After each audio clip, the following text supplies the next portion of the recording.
hija de inmigrantes. Vamos a hablar de la distribución y la visibilidad, que ya has empezado un poco por ahí, ¿no? Y ya, bueno, en tu caso ya ha quedado respondido. Me viene muy bien que os adelantéis a las preguntas porque me ahorráis tiempo, chicas, gracias, se agradece. Pero en ese sentido, Lucía, ¿tú crees que o sientes que tus libros reciben la misma atención en términos de promoción y distribución o espacios en las librerías? En las librerías, en la biblioteca, a la hora de que los pongan, por ejemplo, como libros que se pueden leer en bachillerato o en el instituto, la respuesta es no.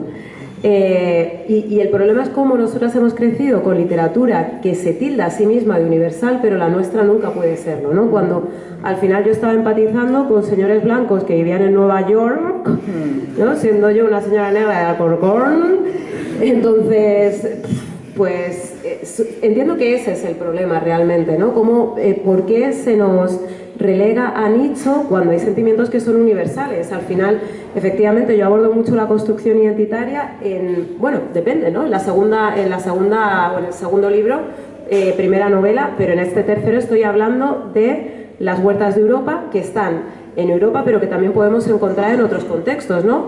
Lugares de exclusión, zonas de explotación y personas que viven debajo de los plásticos. Eso, lamentablemente, lo podemos encontrar en demasiados lugares. Pero solo se leen esos libros, siento, ¿no? Por personas que nos admiran, porque nos conocen de redes sociales y que piensan que pueden encontrar más de nosotras ahí, ¿no? Como que entienden que va a haber algo de autobiografía. De hecho, esa es otra, ¿no? O sea, yo en mi último libro estoy hablando de personas. La protagonista es una tipa de Guinea Ecuatorial, una chica que es marroquí, que trabaja también debajo de los plásticos, y una chica nigeriana que, al igual que ellas, trabaja debajo de los plásticos. Entonces me han llegado a entrevistar y decirme, bueno, de alguna manera estás contando tu vida. Y yo, ¿cómo? O sea, porque la protagonista sea negra, ¿no? Y es de, a ver, en Hija del Camino yo siempre digo que no es mi vida, sino que son nuestros mundos, pero al final ahí efectivamente la tipa es periodista, ha vivido en Guinea, ha vivido en Londres, se ha ido a Erasmus a Portugal, o sea, sí que hay algo de bioficción, si quieres. Pero en este tercer libro no tiene absolutamente nada que ver, y eso habla también de cómo no son capaces de contemplarnos contando historias que no seamos nosotras mismas, ¿no? Solo nos contemplan en la autorreferencia perpetua, y cuando nos emancipamos de ahí quizá no siempre interesa, que esa es otra, ¿no? Y luego también cómo, claro, el primer libro es Búsqueda Identitaria, que a mí es algo que me parece apasionante y que además creo que estamos construyendo constantemente, estamos siendo todo el rato. Dejaré de ser el día en el que me muera, entre tanto pues me siento a ratos también, fundamentalmente alcorconera, pero como esto es contextual, pues si vivo fuera de Alcorcón quizá me sienta más de otro sitio o quizá no, y me construyo a mí misma basándome también en una nostalgia de algo que probablemente nunca existió, pero haciéndome a los recuerdos que me dan calor cuando siento frío en un entorno que no es el mío. Dicho esto, pues como digo, ¿no? Este libro nos apela a todos como personas que consumimos. El otro no, el otro, si no eres nazi, pues no pasa nada, ¿no? Que es un poco como se habla también del racismo de manera cómoda. Al final, si no soy pues la gentuza del... Bueno, ya sabéis, ¿no? Los partidos estos. Nos entendemos. Pues esto, si no eres de tal o no eres nazi, pues todo va bien. Pero aquí estoy hablando de las fresas que nos comemos durante todo el año, estoy hablando de los arándanos, de esa vitamina C súper rica, y entiendo que esto es una lectura que puede ser más incómoda precisamente por eso, porque nadie se salva. Y no hay un ejercicio de pedagogía de, hola, soy una persona negra, esto me pasa como persona negra. Sí, en tanto, o si quieres por cuestiones legales, que se explica por qué la gente no vuelve a sus países, etc, pero es bastante más complicado. Y en términos de acogida mediática, pese a que para mí es el mejor con diferencia, entre otras cosas porque me he emancipado de nuestras historias de afroespañolidad, afrocatalanidad, afrovasquedad, etcétera,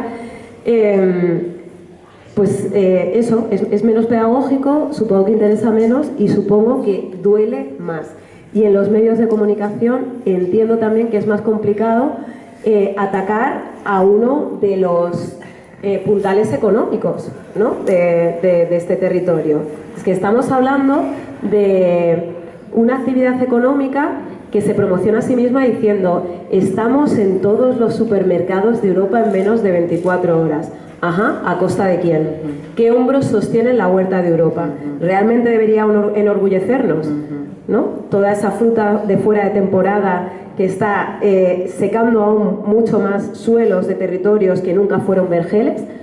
Y bueno, pues quizá por eso en los medios de comunicación pues también me están haciendo mucho menos caso, ¿no? Y en los podcasts, etcétera, etcétera, porque no es un libro fácil, no es un libro en el que dices, vale, una persona negra, qué pelo, jaja, tal, negra de mierda, vete a tu país, no me dejan entrar en el garito. O sea, son cosas que son importantes, por supuestísimo, pero también, ¿no? A la hora de escribir, yo personalmente creo que muchas veces hablamos de privilegio, pero no siempre hacemos algo con él.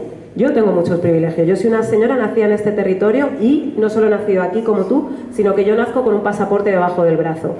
Entonces, siento que con ese privilegio, de igual modo que tú has iniciado tus campañas, pues yo tengo que hacer algo, ¿no? Entonces, yo mis vacaciones se convierten en trabajaciones y me voy a Haití para grabar a personas que viven debajo de los plásticos después del terremoto y tiempo después, y me voy a Líbano para entrevistar a personas palestinas y sirias que viven debajo de plásticos por los conflictos o genocidios de sus tierras, y me voy a Almería y me voy a Huelva, ¿no? Y entonces digo, pues creo que estas historias se tienen que amplificar.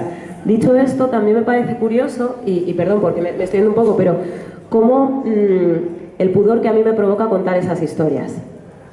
Pienso en cómo los hombres blancos han ido contando lo que les ha venido en gana y les ha dado igual, ¿no? Es que esto es un apunte que te quería hacer, ¿no? Porque cuando tú hablas perdona que te interrumpa, ¿no? Pero cuando tú hablas de la poca proyección o el poco alcance que ha tenido tu libro, ¿no? Porque apela, porque interpela, porque el tema tal, pienso en mi mente todo el rato, yo te escucho, pero voy oyendo una vocecita que va diciendo, si esto lo hubiese escrito un señor blanco, lo estaría petando. Y sería también de otra manera, porque yo llegué a mi presentación, jolín, soy periodista, todavía me pongo nerviosa, ¿eh? O sea, yo soy una tipa muy tímida que parece que no y que habla mucho para rellenar espacios, pero la realidad es que siempre me siento pequeña, pero yo recuerdo que cuando presenté el libro estaba tiritando del miedo, porque no sentía, no me sentía suficiente como para contarles la historia de la gente de la Huerta de Europa, que es tremenda, y que quién soy yo para hacerlo. De hecho, precisamente por el privilegio, yo invité a gente de la Huerta de Europa para que hablara primero, y estoy intentando hacerlo también en todas las presentaciones. Es de todo menos sexy. Mis presentaciones, bueno, a mí me parecen súper importantes, ¿no? Y que se está dando el lugar a quienes tienen que estar allí contando su historia. Pero efectivamente pues no es una presentación quizá para un FNAC o de esos sitios, ¿no? Porque tienes a un tipo que viene de Huelva, senegalés, que te cuenta, ayer murió calcinado en su chabola un compañero ganés, ¿no? En Lepe, de las fresitas que nos comemos. Y el otro te dice, bueno, y todavía en Lepe lo tenéis bien porque podéis empadronar. En Almería es imposible que te empadronen cuando tu casa es de plástico.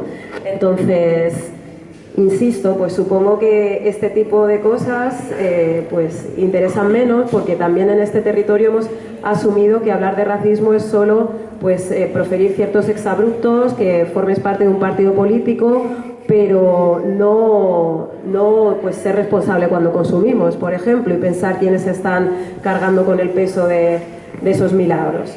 Bueno, pues supongo que tiene mucho que ver con eso, o a lo mejor que el libro no es tan bueno como yo pienso, pero realmente yo creo que es el bueno. Yo creo que es el bueno.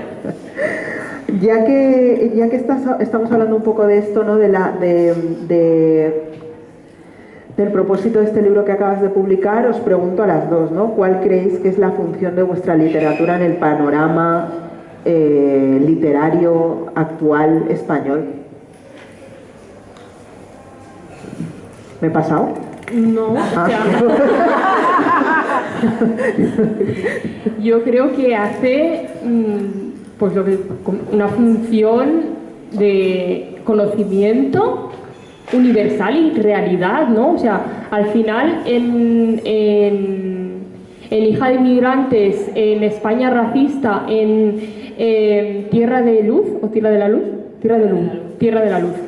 Que me lo he leído y es buenísimo, ¿vale? Porque se nota muchísimo toda la investigación que hay detrás, toda la emoción y y ya no te vuelves a comer una fresa, ¿no? Porque sí que sabes, pues bueno, las temporadas de Huelva, no sé qué, pero todo lo que hay, ¿no?, en el libro y todo lo que se vive desde la protagonista es brutal, ¿no? Ya no te vuelves a comer una fruta igual y que por eso igual no sale mucho, ¿no? Entonces creo que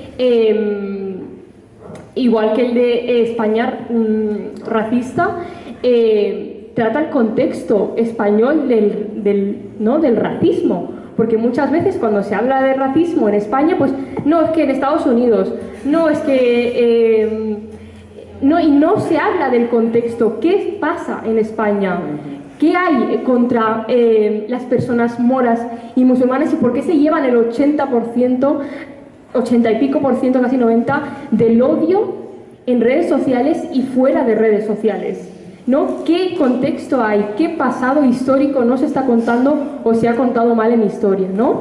El tema de la invasión, que de ahí las narrativas de hoy, cuando no pasa cualquier cosa en Ceuta y Melilla ya es invasión, ¿no? ¿De qué se habló en el pasado? Pues cuando se trata de norteafricanos musulmanes es una invasión, cuando se trata de romanos no es una estancia, no es un... ¿no? Entonces, claro, todos estos términos y todas estas investigaciones que en la historia, en los colegios, no se cuentan o se cuentan mal, de una manera distorsionada. Entonces creo que tienen un papel fundamental en la literatura española porque hablan de nuestro contexto. No te estoy hablando, como decía antes Lucía, de un hombre de Nueva York, no te estoy hablando de lo que sufre una persona en el contexto de su país, porque evidentemente cada país tiene su contexto de racismo relacionado con la presencia migratoria que hay en ese país, ¿no? Yo no puedo ir a Alemania, ¿no?, a hablar del racismo que yo vivo aquí, porque ahí lo van a explicar mejor los turcos, ¿no? Entonces, claro, o en Estados Unidos lo van a explicar mejor las personas mexicanas. No podemos llevarnos otros contextos para olvidarnos del nuestro, ¿no? O en el caso de las personas gitanas en este país, ¿qué pasado, ¿no?, y qué presente hay, ¿no? Entonces creo que, bueno, eso es muy importante, pero al final, tú porque Gonzalo, que es tu editor y que también es nuestro editor ahora, es un amor de persona y te ha dicho que quiere hacer de ti una escritora de largo recorrido, pero si no es Gonzalo, o sea, no se confía, o sea, no podemos llegar a ser unas escritoras de largo recorrido porque la gente, porque quienes nos editan o quienes nos pueden publicar no van a darle valor a nuestra obra aunque la tengan, ¿no? Total. Y eso siento yo muchas veces con Hija de Inmigrantes, que fuera veo que muchísima gente, o sea, que se ha vendido mucho por el boca a boca, que gracias a eso, o sea, es importante que lo leáis porque nos seguís en redes sociales, porque nos conocéis,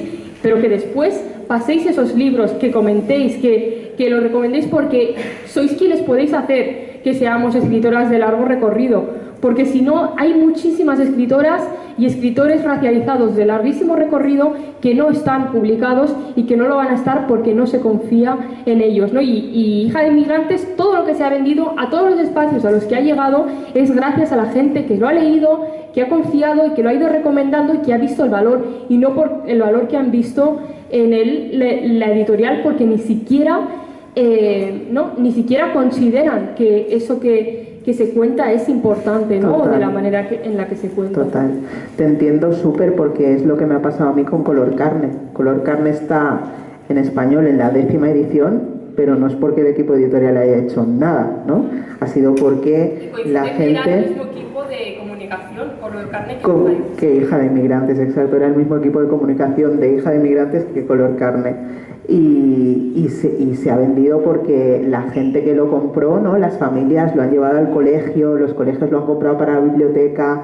La traducción al euskera fue porque una mamá me dijo: tengo un contacto con una editorial aquí en Euskal Herria, ¿qué hacemos? Le dije, pues tira, porque yo con la editorial no tengo posibilidades, ¿no? O sea que te entiendo perfectamente porque estamos en la misma. Ahora que hablas de Color Carne, he mandado un libro infantil, un cuentecito que se llama Paulina la puercoespina, Me encanta. Y me dijeron, por favor.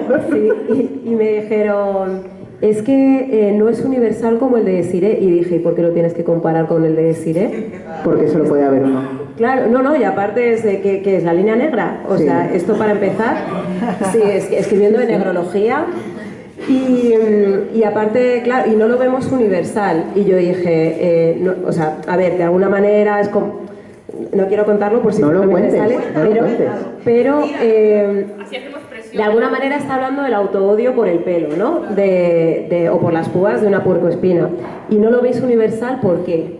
Porque está hablando de pelo, pero si hablara de otra parte del cuerpo sí que lo veríais universal. No lo veis universal porque entendéis que solo puede ser una persona negra cuando la púa es una metáfora y podría ser cualquier otra cosa. Exacto. Pero lo que me llamó más la atención es que lo comparaban con el de Desiré, y entonces dije, ah, claro, que es la línea, ¿no? La línea de la editorial que es la negra, pero ¿esta mierda qué es? Total. ¿Sabes? O sea, esto para empezar luego. ¿Por qué escribimos? Pues yo escribo por desahogo. Yo soy una rabiosa de mucho cuidado, la verdad. Y ahora estoy haciendo un documental con Santiago Zanú, no sé si le conocéis, es el autor del Truco del Manco. El director, perdón, del Truco del Manco, es el único director afro que tenemos con un Goya. Esperemos que vayan viniendo más, por favor. Además fue hace bastante tiempo. Entonces él siempre dice que tenemos que convertir nuestra rabia en gasolina para la creación. También Audre Lorde siempre decía, ¿no?, cuando le comentaban, claro, es que tú quieres tener el patrimonio del sufrimiento por el hecho de ser una mujer negra y lesbiana, y ella decía, ¿sufrimiento? Si nosotras partimos desde la ira. Yo estoy siempre con los puños cerrados, desde que soy pequeña. Yo no escribo con los dedos, yo escribo así, directamente, ¿no? Y me cuesta mucho escribir porque ahí es cuando se me caen todos los sentimientos que rara vez expreso, porque tengo que ser dura, porque me toca ser paquiderma, porque tengo que tener la piel así de gruesa en mi día a día, ¿no? Entonces yo escribo porque lo necesito, porque se me cae y porque pienso mucho en las generaciones posteriores. Cuando hay gente que me dice, hija del camino, que me llevo mejor con Tierra de la Luz porque creo que pues tengo más años, está mejor escrito y tal, pero con hija del camino es como que, bueno, vale, ha funcionado mucho mejor, pero siento que es un abrazo con carácter retroactivo a todas las personas que han venido detrás y que se han sentido acompañadas, ¿no? Que han dicho, al fin alguien cuenta mi historia, cuando rara vez han podido verla en algún libro, no porque sus historias no existieran, sino porque no se daba cabida a ese tipo de historias. Y escribo eso, escribo por rabia, escribo para que conste que no solo estamos, sino que siempre estuvimos, que no acabamos de llegar, que nuestras historias son importantes, que las necesitamos para poder seguir creciendo y caminando por este territorio en el que no nos piensan, en el que piensan que no estamos. Y escribo, y esto también, sobre todo en el tercero, que he jugado más con la forma, ¿no?, que hay quien piensa que son hipérboles cuando en realidad eran mundos. Escribo porque tenemos derecho también a hablar de amor. Tenemos derecho a poder verter belleza, ¿no?, en las páginas que vamos rellenando, porque también esa podría ser una de nuestras vías de expresión, porque ¿por qué no? Exacto. Así que escribo por todo eso. Y escribimos porque, y ahora cuelo súper bien el eslogan de la Filmic, porque escribir es de valientes, por favor.